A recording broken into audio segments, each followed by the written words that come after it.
Hello बच्चों, आप लोग कैसे हैं? आई होप अब आपने पढ़ना शुरू कर दिया होगा क्योंकि अब स्कूल खुलने वाले हैं। तो आपको आई थिंक स्ट्रीम भी डिसाइड कर लीजिए जल्दी जल्दी। तो सभी टेंथ क्लास के बच्चों का रिजल्ट बहुत जल्दी आएगा और वो उसके बाद पढ़ना शुरू करें। मेरे वीडियो को देखना भी शुरू करें, सब्सक्राइब भी करें और शेयर भी करें, ठीक है ना। तो एक चीज़ हम आपको पढ़ा रहे थे, प्रॉपर्टीज़ ना। क्या पढ़ा रहे थे? प्रॉपर्टीज़, फिजिकल प्रॉपर्टीज़ की बात कर रहे थे हम ना। तो आज हम फिजिकल प्रॉपर्टीज़ को फिर से कंटिन्यू करेंगे। तो हमने जो लास्ट वाली वीडियो में किया था आपके साथ डिस्कशन, वो ये था कि मास क्या होता है, मास की यूनिट क्या होती है, वॉल्यूम क्या होता है, वॉल्यूम की यूनिट क्या होती है, ठीक है ना। तो ये चीज़ और वेट भी हमने पढ़ लिया था। तो आज हम क्या पढ़ते हैं, थोड़ा सा डेंसिटी वगैरह पढ़ लेते हैं। यहाँ पे आएगी डेंसिटी। डेंसिटी को रिप्रेजेंट करते हैं डी से, the mass per unit volume. देखिए बहुत बेसिक चीज़ है, पढ़ोगे तो मज़ा आएगा। छोटी छोटी चीज़ें जो है ऐड करके ही आप क्या कर सकते हैं, एक पहाड़ खड़ा कर सकते हैं, एक बिल्डिंग बना सकते हैं इससे। देखिए आप, ठीक है ना। तो ये ध्यान रखिएगा, the mass per unit volume, the mass per unit volume is known as density, ठीक है ना। तो डेंसिटी मास अपॉन वॉल्यूम, तो यूनिट क्या होगी इसकी, एसआई यूनिट, तो मास की यूनिट किलोग्राम, उसकी यूनिट क्या होगी मीटर क्यूब, तो किलोग्राम पर क्यूबिक मीटर होगा डेंसिटी। देन इसके बाद बेटा आपको मैं बताऊं, ये आपने डेंसिटी कर लिया। वाटर की डेंसिटी क्या होता है, ध्यान रखिएगा। Density of water, density of water, density of water कितना होगा, 1 ग्राम पर क्यूबिक सेंटीमीटर। क्या होगा, 1 ग्राम पर cubic centimetre, okay. Density unit, या इसको अगर हम क्या करें, किलोग्राम में करें, 10⁻³ किलोग्राम पर क्यूबिक मीटर, ठीक है। आई बात समझ नहीं आई, ये ध्यान रखिएगा। इसके बाद आता है बेटा टेम्परेचर। क्या आता है, टेम्परेचर। टेम्परेचर के बारे में आप सभी लोगों ने सुना होगा। तो the thermodynamic properties generally which measure the degree of hotness and coldness, जिससे हमें पता लगता है कोई ऑब्जेक्ट कितना हीट है, कितना कोल्ड है। वो जो थर्मोडायनेमिक प्रॉपर्टीज होती है, या जो प्रॉपर्टीज होती है फिजिकल प्रॉपर्टीज, उसे टेम्परेचर बोलते हैं। क्या बोलते हैं, टेम्परेचर। टेम्परेचर को कैपिटल टी से रिप्रेजेंट करते हैं, ध्यान रखिएगा। केमिस्ट्री में हमेशा कैपिटल टी होगा। तो हमने आपको बता दिया which measure the degree of hotness and coldness. जो भी थर्मोडायनेमिक प्रॉपर्टीज क्या मेजर करता है, डिग्री ऑफ हॉटनेस या कोल्डनेस को मेजर करता है, उसे क्या बोलते हैं, टेम्परेचर बोलते हैं। और इसकी एसआई यूनिट क्या है, एसआई यूनिट इसकी केल्विन है। क्या है, केल्विन। केल्विन को किससे रिप्रेजेंट करते हैं, के से। कुछ अदर यूनिट है जो कि वाईटी यूज होती है। तो केमिस्ट्री में हमें क्या करना है कि अगर कोई और यूनिट है तो उसको हमें चेंज करना है, किसमें, केल्विन में। जैसे डिग्री सेल्सियस है आपका, क्या है आपका, डिग्री सेल्सियस। इसे पढ़ते क्या है, डिग्री सेंटीग्रेड या डिग्री सेल्सियस, डिग्री सेल्सियस या डिग्री सेंटीग्रेड। ये क्या है, डिग्री फ़ारेनहाइट। एक और यूनिट होती है डिग्री फ़ारेनहाइट,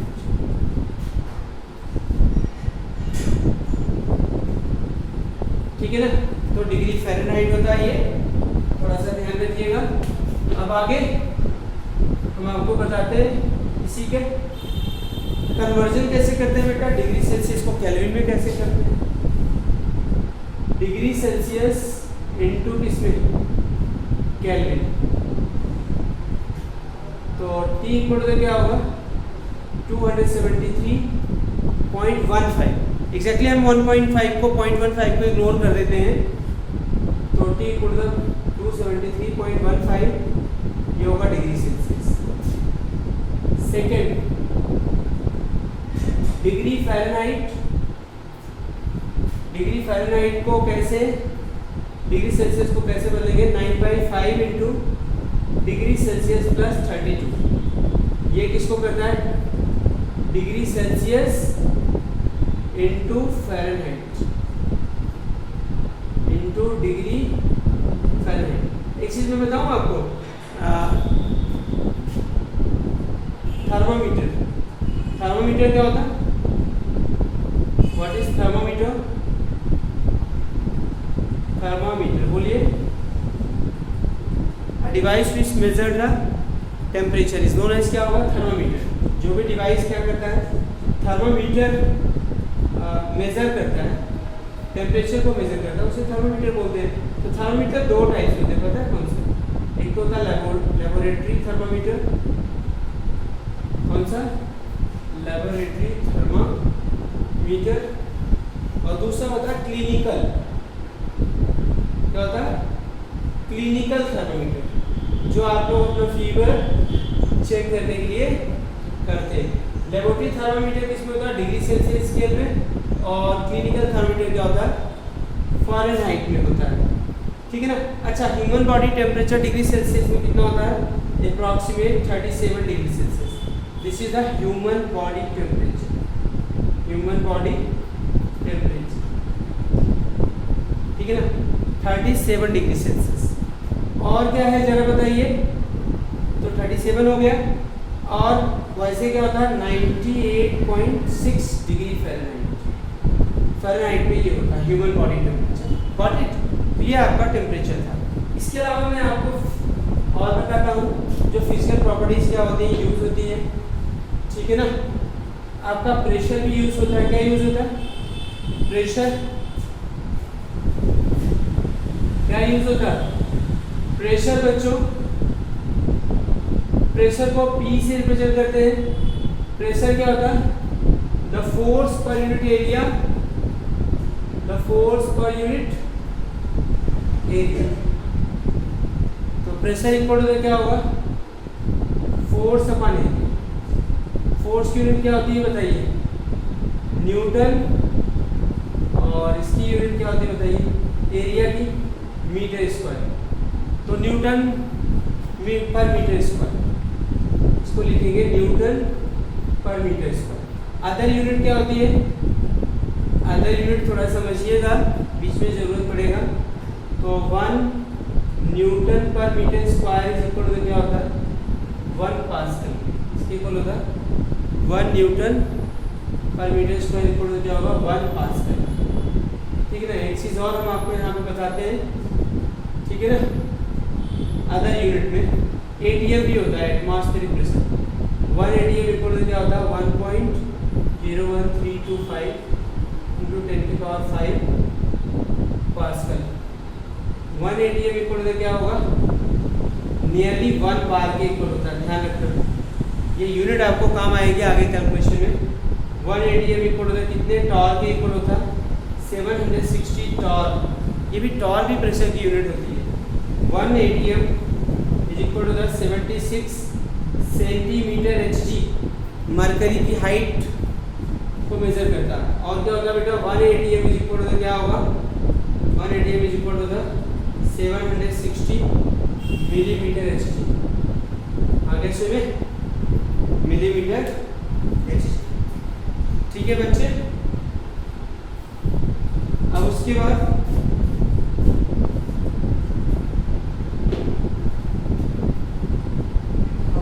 बच्चों प्रेशर के बाद अगला टॉपिक हम शुरू करते हैं, uncertainty in measurement. Uncertainty in measurement. Uncertainty in measurement. देखिए, जब मेजरमेंट लेते हैं तो उसमें जो एरर्स होते हैं, that errors called the uncertainty in measurement. तो how will you reduce these uncertainties? तो कुछ यहाँ पे कुछ फिजिक्स में आपको तरीके बताए गए, कुछ आपको केमिस्ट्री में यहाँ पे बताऊंगा मैं। ठीक है ना? तो कैसे केमिस्ट्री में आप अनसर्टेनिटी मेजरमेंट को कम कर सकते हैं, रिड्यूस कर सकते हैं। तो अनसर्टेनिटी मेजरमेंट क्या होता है? When measurement taken by the person, तो इट में भी क्या होगा? इट में भी हैव सम एरर्स। उसमें क्या हो सकते हैं? कुछ गलतियाँ हो सकती हैं। डैट इज कॉल्ड द क्या होगा? अनसर्टेनिटी। गलतियाँ कैसे हो सकती हैं? वाइल टेकिंग द मेजरमेंट, जब आप मेजरमेंट ले रहे थे तब हो सकता है। और कैसे हो सकता है? वाइल यू कैलकुलेटिंग इट, जब उसको आप क्या कर रहे थे? कैलकुलेट कर रहे थे, तो तो जो आप या तो इस तरीके से कुछ इसको हम दो क्लास में डिवाइड करते हैं फिजिक्स में, पर्सनल एरर्स और इंस्ट्रूमेंटल एरर। तो फिजिक्स में इंस्ट्रूमेंटल एरर वगैरह बताते हैं, यहाँ पे मैं आपको क्या बताएंगे, जो कैलकुलेशन से एरर्स आते हैं उनको। तो सबसे पहले हम इसमें एक चीज़ आपको बताएंगे, साइंटिफिक नोटेशन। क्या बताएंगे, बड़ी इंटरेस्टिंग चीज़ है साइंटिफिक नोटेशन। इसमें क्या होता है, नंबर्स जो होते हैं ना वो इस पैटर्न में लिखे जाते हैं, n इंटू 10 की पावर n। इसको ध्यान से समझिएगा। n क्या है, n की जो वैल्यू होती है ना वो 0 से लेस देन मोर देन क्या होगा, 0 से ज़्यादा होगा। n की जो वैल्यू है वो मोर देन क्या होगा, 0, और लेस देन क्या होगा, 10। ये जो कैपिटल n है, जब भी आप साइंटिफिक नोटेशन में लिखेंगे तो n की वैल्यू मोर देन 0 और लेस देन क्या होना चाहिए, 10 होना चाहिए। और जो स्मॉल n है आपका यहाँ पे एक्सपोनेंट है। क्या है, एक्सपोनेंट है। ये कैसे होता है एक्सपोनेंट, ये डेसिमल के शिफ्टिंग की वजह से होता है। अगर डेसिमल राइट शिफ्ट होगा, डेसिमल पॉइंट राइट शिफ्ट होगा तो एक्सपोनेंट क्या होगा, पॉजिटिव होगा। Decimal point, if decimal point shifted in right hand side, कहाँ पे शिफ्ट होता है, राइट हैंड साइड, तो इट इज टेकन पॉजिटिव। ये क्या लिया जाएगा, इट इज टेकन पॉजिटिव, इसको हम पॉजिटिव देते हैं। अच्छा, if decimal point shifted in left hand side, कहाँ पे, लेफ्ट हैंड साइड। ध्यान रखिए, अभी एग्जांपल के लिए लेफ्ट हैंड साइड, तो क्या होगा, it is taken negative, it is taken negative. अगर decimal point right hand side shift हो रहा, सॉरी गलत हो गया, ये नेगेटिव होगा आपका, और ये क्या होगा आपका, पॉजिटिव होगा। चलिए आपको हम कुछ एग्जांपल देते हैं। जैसे आपको 1 2 3 4 है, इसको आपको साइंटिफिक नोटेशन में लिखना, ठीक है ना। तो अभी डेसिमल कहाँ मानेंगे आप, यहाँ पे। तो आपको अब n की वैल्यू क्या होनी चाहिए, 0 से ज़्यादा, और किससे, 0 से क्या होगा, 0 नहीं होगा यहाँ पे, 1 होगा। 1 से क्या होगा ज़्यादा, 1 या 1 से ज़्यादा, ठीक है ना। तो ये बताइए, तो डेसिमल कहाँ पे लेके आए कि जो कैपिटल N की वैल्यू है वो क्या हो जाए, ठीक है ना। 1 से क्या हो जाए, 1 और 10 के बीच में, तो डेसिमल यहाँ पे लेके आएंगे तभी तो इसको हमने ऐसे लिख लिया 1.234। तो डेसिमल लेफ्ट हैंड साइड में कितना डिजिट शिफ्ट हुआ, 1 डिजिट शिफ्ट हुआ। क्या हुआ, 1 डिजिट शिफ्ट हुआ है ना, नहीं 3 डिजिट, 1 2 3 डिजिट शिफ्ट हुआ। तो जब लेफ्ट हैंड साइड शिफ्ट होता है तो क्या लेते हैं, इसको एक्सपोनेंट को पॉजिटिव लेते हैं, 10 की पावर 3, इसको ऐसे लिखेंगे। यही तरीका आपका साइंटिफिक नोटेशन लिखने का। अच्छा, और एग्जांपल देते हैं आपको कि साइंटिफिक नोटेशन कैसे करेंगे आप। जैसे मैंने कहा बच्चे, यहाँ पे 0.00034 है, ठीक है ना। 0.00 क्या है, 34 है। तो इसका क्या करें, साइंटिफिक नोटेशन में लिखना। तो हमें जो वैल्यू है कैपिटल N की वैल्यू, देखो ये याद रखना, कैपिटल N इंटू 10 की पावर क्या होगा n। इस कैपिटल N की वैल्यू क्या होनी चाहिए, 1 या 1 से ज़्यादा, और 10 से क्या होनी चाहिए, कम। तो ये बताइए डेसिमल को कहाँ पे लेके जाएं। अगर 3 के पहले लिख देते हैं तो क्या होगा, 0.34, 1 से कम होगा तो ये नहीं सूटेबल होगा। अगर हम 4 के इधर लेके जाते हैं तो क्या होगा, 34, 10 से ज़्यादा हो जाएगा। इसका मतलब डेसिमल को कहाँ पे रखना चाहिए, हमें 3 और 4 के बीच में रखना चाहिए।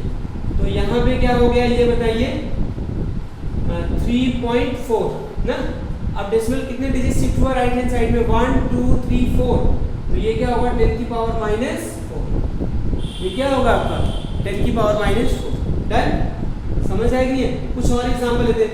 जैसे क्या है आपका 505, इसको आपको साइंटिफिक नोटेशन में लिखना है। तो डेसिमल यहाँ मान के चलेंगे तो क्या होगा, 5.005 इंटू 10 की पावर क्या होगा, लेफ्ट जा रहा है ना डेसिमल, कितना डिजिट गया बेटा, 3 डिजिट गया, तो +3 चलो। ऐसे बेटा हम क्या करते हैं 2.408 ऐसे कर रहे हैं। ये देखिए बहुत बड़ा नंबर है और इसको बार बार लिखेंगे तो यहाँ पे क्या होगी, गलतियाँ होने के चांसेस रहेंगे। यहाँ डेसिमल पॉइंट क्या कर लेते हैं, कंसीडर कर लेते हैं, ठीक है ना। यहाँ डेसिमल पॉइंट कंसीडर करेंगे तो कितना डिजिट आपको लाना पड़ेगा, डेसिमल को यहाँ तक लाना पड़ेगा। 1 2 3 4 5 6 7 8 9 10 11 12 13। ये क्या हो जाएगा 2.4 इंटू 10 की पावर राइट शिफ्ट हो रहा है ना, लेफ्ट शिफ्ट हो रहा है ना, तो 30। ये आपका साइंटिफिक नोटेशन है, ठीक है। अब जो है साइंटिफिक नोटेशन में एडिशन सब्ट्रैक्शन आपको सिखाते हैं। केमिस्ट्री में कैलकुलेशन में बच्चे बहुत परेशान होते हैं इसको लेके, ठीक है ना। केमिस्ट्री में इसको लेकर के बच्चे ध्यान से सुनो, बहुत परेशान होते हैं कैलकुलेशन करें। तो हम एडिशन और सब्ट्रैक्शन आपको सिखाते हैं एक साथ, एडिशन एंड सब्ट्रैक्शन। एडिशन और सब्ट्रैक्शन कैसे करेंगे, ठीक है ना। जैसे देखिए हमने क्या किया, यहाँ पे 2.4 इंटू 10 की पावर -4 प्लस यहाँ पे लिया है 1.2 इंटू 10 की पावर -5, ठीक है ना। तो इसको कैसे ऐड करेंगे, इस तरीके के कैलकुलेशन आपको केमिस्ट्री में मिलेगी, इसको कैसे ऐड करेंगे। तो जब एडिशन होता है तो याद रखना कि जो भी पावर होती है उसको कॉमन इक्वलाइज करके कॉमन लेने की कोशिश करो। तो अगर इसको इक्वलाइज करें तो क्या होगा, इसको 10 की पावर -5 में बदल लें या इसको 10 की पावर -4 में बदल लें, ठीक है ना। तो हम क्या करते हैं, चलो हम इसको 10 की पावर -5 में बदलें। अगर 10 की पावर -5 में बदलें तो क्या होगा, डेसिमल को राइट शिफ्ट करना पड़ेगा क्योंकि पावर आपको नेगेटिव में बढ़ाना है। तो 24 इंटू 10 की पावर माइनस क्या होगा 5, समझ आया ना, प्लस ये क्या होगा 1.2 इंटू 10 की पावर माइनस क्या होगा 5। अब देखिए दोनों में जो एक्सपोनेंट था, जो पावर था वो सेम हो गया, तो कॉमन हो जाएगा 10 की पावर 5 -5 इज इक्वल टू क्या होगा 24 1.2। इसको ऐड किया तो कितना आएगा 25.2 इंटू 10 की पावर माइनस क्या हो गया 5। तो ये इसकी कैलकुलेशन है। क्या है साइंटिफिक नोटेशन में नहीं, क्या करोगे क्योंकि देखो 10 से ज़्यादा है तो इसको डेसिमल को लेफ्ट में ले आइए, तो एक 10 मिल जाएगा। 10 मतलब लेफ्ट जब शिफ्ट होता है तो पावर पॉजिटिव होती है, एक डिजिट शिफ्ट हो रहा है। 2.52 इंटू 10 की पावर माइनस क्या होगा 4। इस तरीके से करेंगे। एक एग्जांपल आपको सब्ट्रैक्शन का लेते हैं, जैसे हमने क्या लिया 3.2 इंटू 10 की पावर -3 प्लस 1.6 इंटू 10 की पावर माइनस क्या लिया 2 लिया, ठीक है ना। अब क्या करेंगे बताइए, 4 लिया, क्या करेंगे बताइए, यहाँ पे इसको 3 में बदलते हैं, इसमें बदलते हैं या 4 में बदलते हैं, जो मर्जी वो करिए आप, ठीक है ना। लेकिन पावर इक्वलाइज होनी चाहिए, यहाँ पे माइनस कर रहे हैं, ठीक है ना। तो क्या करें 3.2 इंटू 10 की पावर -4, 32 इंटू 10 की पावर -4 कर लिया, इसमें इधर शिफ्ट कर लिया ना, -1.6 इंटू 10 की पावर -4। अब ये बताइए कॉमन ले लिया, 10 की पावर -4 क्या ले लिया कॉमन, तो 32 पॉइंट -1 पॉइंट क्या होगा 6। तो 32.00 में से 1 पॉइंट क्या करिए 6 0 माइनस करिए तो क्या होगा 4, यहाँ पे 1 में से 1, ये कितना आ गया आपका 30.04 इंटू 10 की पावर -4, या इसको क्या लिखेंगे आप 3.04 इंटू 10 की पावर -3। तो ये इस तरीके से आप एडिशन सब्ट्रैक्शन करेंगे। दूसरा मैं आपको एक पार्ट और बता देता हूँ मल्टीप्लिकेशन का, क्या मल्टीप्लिकेशन और डिवीजन, ठीक ना। साइंटिफिक नोटेशन मेथड से केमिस्ट्री में आपको करना पड़ता है, जो भी कैलकुलेशन हो इस टर्म में लाना पड़ता है साइंटिफिक नोटेशन के टर्म। तो अगर मैं आपको बताऊं यहाँ पे, ठीक है ना, मल्टीप्लिकेशन एंड डिवीजन, क्या है बच्चे मल्टीप्लिकेशन एंड डिवीजन। तो ये तो बहुत आसान है मल्टीप्लिकेशन डिवीजन। जैसे हमने क्या लिया 3.1 इंटू 10 की पावर 4 इंटू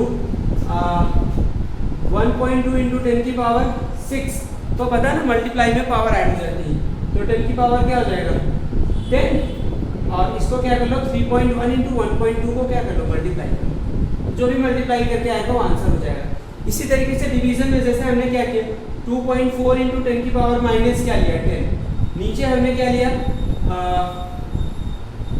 0.6 इंटू 10 की पावर माइनस क्या +6 लिया, ठीक है।